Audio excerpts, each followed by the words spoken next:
এই দেশের মাটিতে সোনা ফলে, 1 বিঘা জমিতে 30 মণ পর্যন্ত ধান হয়, আর আমরা মোটা চাল খাই 55 টাকা কেজি। যেই কৃষক মাটির বুক চিরে ধান ভরায়, সেই কৃষকের পেটে ভাত থাকে না, এমন একটা পরিস্থিতি তৈরি হয়েছে। গন্ধ পর্যন্ত ভুলে গেছেন, ইলিশ মাছের গন্ধ কেমন জানেন না। ফলে এইরকম একটা পরিস্থিতি তৈরি হয়েছে। আমাদের সন্তানদের লেখাপড়া, সেই লেখাপড়ার বাণিজ্য চলছে লেখাপড়া নিয়ে। মাসের আজকে জানুয়ারি মাসের আজকে 15 তারিখ চলছে, আমাদের ছাত্রদের হাতে, শিক্ষার্থীদের হাতে তেল আসে নাই।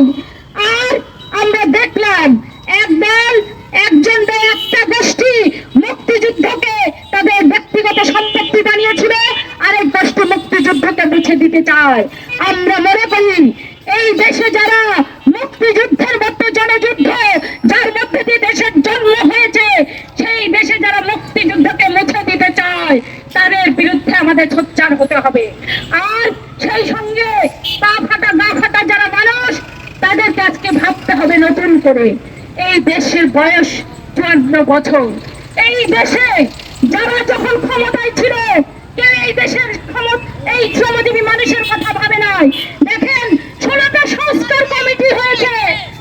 এই দেশের 80% মানুষ প্রত্যক্ষ পরোক্ষ ভাবে কৃষির সঙ্গে যুক্ত, সেই কৃষি নিয়ে কোনো সংস্কার কমিটি হয় নাই। ফলে আমাদের এই মাটি, এই দেশের মাটিতে সোনা ফলে, 1 বিঘা জমিতে 30 মণ পর্যন্ত ধান হয়, আর আমরা মোটা চাল খাই 55 টাকা কেজি। যেই কৃষক মাটির বুক চিরে ধান ভরায়, সেই কৃষকের পেটে ভাত থাকে না, এমন একটা পরিস্থিতি তৈরি হয়েছে। মানে আমরা এইটুকু বলতে চাই, একটা অশনি সংকেত আছে গোটা দেশে।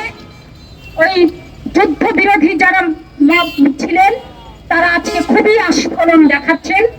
আর তার সঙ্গে এই দেশের সরকার, অন্তর্বর্তীকালীন যে সরকার, তারাও মনে করছেন তারা গদিতে থাকবেন।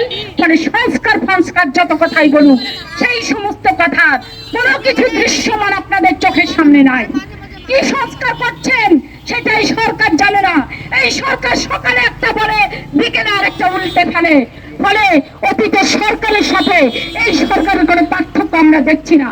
ফলে আমরা বলতে চাই, অতি দ্রুত এই সরকারকে আমরা বলতে চাই, অতি দ্রুত আপনারা নির্বাচনী যে সংস্কার, সেই সংস্কার করার মধ্য দিয়ে আপনারা নির্বাচনের রোডম্যাপ ঘোষণা করুন। আপনারা যে সমস্ত সংস্কারের কথা বলছেন, সেই সমস্ত সংস্কার জনগণের সামনে সেই সমস্ত কথা প্রকাশ করুন। বিগত ফ্যাসিস্ট সরকার দেশ বিরোধী, জনগণ বিরোধী যে সমস্ত চুক্তি করেছে, সেগুলো জনগণের সামনে প্রকাশ করুন। আর আমাদের সংবিধান নিয়ে খেলবেন না। আমরা বলেছি সংবিধানে, আমরা বলেছি শুরু থেকেই বলে আসছি, 72-এর সংবিধানে অসম্পূর্ণতা আছে ঠিক, কিন্তু 72-এর সংবিধান এই দেশের জনযুদ্ধের মধ্য দিয়ে, লক্ষ লক্ষ মানুষের আত্মত্যাগের মধ্য দিয়ে 72-এর সংবিধান রচিত হয়েছিল। পরে সেই সংবিধানে যে সমস্ত অসঙ্গতি আছে, যখন যারা ক্ষমতা গেছেন, তারা ক্ষমতায় থাকবার জন্য তাদের মসনদকে চিরস্থায়ী করবার জন্য যেই সমস্ত কাটাছেঁড়া করেছে, সেই সমস্ত কাটাছেঁড়া সহ 72-এর সংবিধানে যে সমস্ত অসম্পূর্ণতা আছে, সেগুলো দূর করুন। কিন্তু সেই সংবিধানের যে সংস্কার, সেটা করবে কারা? সেইটা করবে নির্বাচিত সরকার। তার সঙ্গে আমরা বলতে চাই, আমাদের সংবিধানে আছে দ্বৈত নাগরিক, তারা এই দেশের কোন নির্বাচিত প্রতিনিধি হতে পারবে না, জনপ্রতিনিধি হতে পারবে না। অথচ আমরা দেখছি আমাদের দেশের অন্তর্বর্তীকালীন সরকার, সেই সরকারের সংস্কার কমিশনে যারা আছে, তারা আমেরিকান নাগরিক, ব্রিটেনের নাগরিক, এমনকি ডক্টর ইউনূস, তিনিও দ্বৈত নাগরিক। তারা কিসের বলে আছেন? জনগণের স্বার্থ নিয়ে যদি খেলতে চান, জনগণের স্বার্থ নিয়ে যদি আপনারা আবারও অতীতের সরকারগুলোর মতোই আপনারা জনগণকে পুতুল বানিয়ে, জনগণকে বোবা বানিয়ে আপনারা এই সমস্ত করতে চান, তাহলে এই দেশের মানুষ এই 24-এর লড়াইয়ের মধ্য দিয়ে, গণঅভ্যুত্থানের মধ্য দিয়ে কৃষক, শ্রমিক, সমাজ, ছাত্র, শ্রমজীবী মানুষ, এই যে জনতা, বৈষম্যহীন একটা সমাজের আকাঙ্ক্ষা যারা পোষণ করে, সেই জনতা আবারও রাস্তায় নামবে, লড়াই করবে।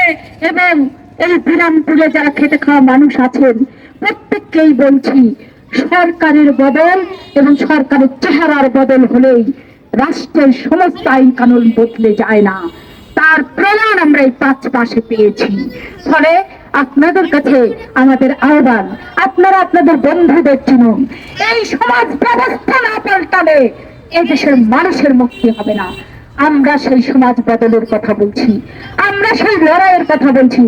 এই বিরামপুরের পাশে আছে ফুলবাড়ি উপজেলা। সেই ফুলবাড়ি উপজেলার যখন সম্পদ, কয়লা সম্পদ, সেই কয়লা সম্পদ এশিয়া রাজ্যকে দিতে চেয়েছিল, এই দেশের সম্পদ দেশের মানুষ পাবে 6 ভাগ, আর 93 ভাগ নিয়ে যাবে বিদেশিরা। এইরকম দেশ বিরোধী চুক্তি যখন করেছিল এই বামপন্থীরা, আমরা লড়াই করে তুলেছিলাম। আর এই দিনাজপুরের মানুষ, বিরামপুর, ফুলবাড়ি, পার্বতীপুর সমস্ত মানুষ এক কাতারে দাঁড়িয়ে বুকে বুলেট নিয়ে 3 জন শহীদ হয়ে সেই দেশের সম্পদ সেদিন আমরা রক্ষা করেছিলাম। ফলে বামপন্থীরা দেশের মুক্তিযুদ্ধ থেকে শুরু করে সমস্ত গণতান্ত্রিক লড়াইয়ে বামপন্থীরা বড় ভূমিকা পালন করেছে। আমরা বাংলাদেশের সমাজতান্ত্রিক দল বাসদ আপনাদেরকে এই কথাটা বারে বারে স্মরণ করিয়ে দিতে চাই। দেশটার বয়স 54 বছর, কম বয়স না। সেই দেশে আজকে এই দেশের বেশিরভাগ মানুষ অভুক্ত থাকে, এই দেশের বেশিরভাগ মানুষের সন্তানদের শিক্ষা নাই। এই যে শীত যাচ্ছে, কত মানুষ শুধুমাত্র একটা গরম কাপড়ের অভাবে মানবেতর জীবন যাপন করছে। আর যদি দিনাজপুর মেডিকেলের দিকে তাকান, তাহলে সেই মেডিকেলে আপনাদের কাউকে ভর্তি করালে, স্বজনকে ভর্তি করালে একটা সিট তো পাবেনই না, ওই বারান্দায় মাছি পোকামাকড়ের সাথে বসবাস করতে হবে, সেই সঙ্গে আপনার ওই ইনজেকশন দেওয়া সিরিঞ্জটা পর্যন্ত কিনতে হবে। এই দেশটা আমরা চাইনি। তাহলে আর কত বছর বলুন তো? এই জন্য আমাদের সামর্থ্য কম, কিন্তু জনগণের উপর আমাদের বিশ্বাস আছে, জনগণের উপর আমাদের ভরসা আছে।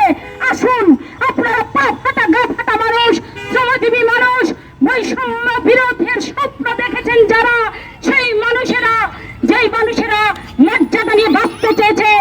আমাদের 71-এর যে অঙ্গীকার ছিল, মানবিক মর্যাদার দেশ হবে, সাম্যের দেশ হবে, সামাজিক ন্যায় বিচারের দেশ হবে, সমস্ত কিছুকে এই 53 বছর উল্টে দিয়েছে। তার বিপরীতে দেশ চালাচ্ছে এই অন্তর্বর্তীকালীন সরকার। সেই মানুষের আকাঙ্ক্ষাকে কোনো তোয়াক্কা করে নাই।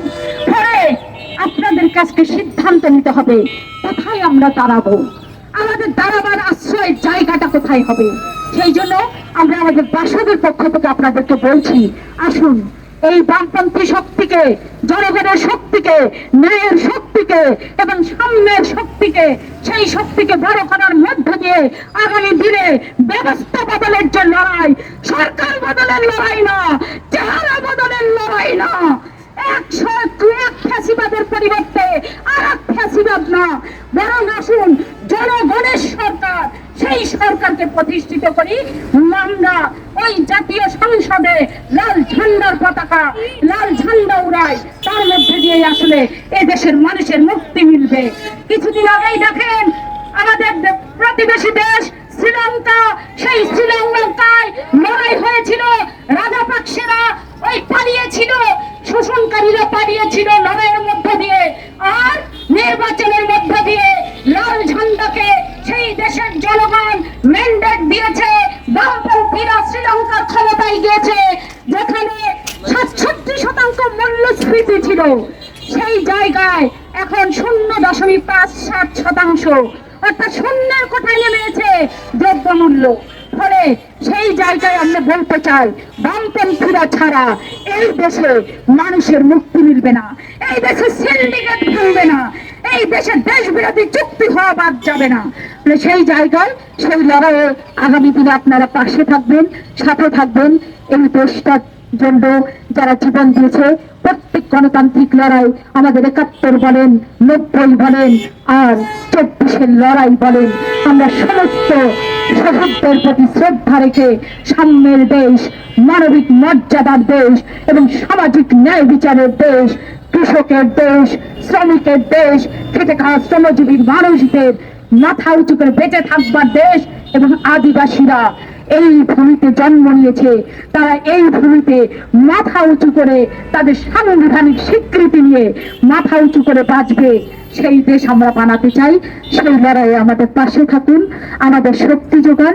আর এই দেশের যে মুক্তির আকাঙ্ক্ষা, আসুন সেই আকাঙ্ক্ষাকে ধারণ করে আমরা আগামীর বাংলাদেশ গড়বার লড়াইটা করি। সেই লড়াই আপনারা সামিল থাকবেন, সেই আহ্বান জানিয়ে আমার কথা শেষ করছি। ধৈর্য ধরে আপনারা কথা শুনবার জন্য সবাইকে আবারও ধন্যবাদ জানাচ্ছি।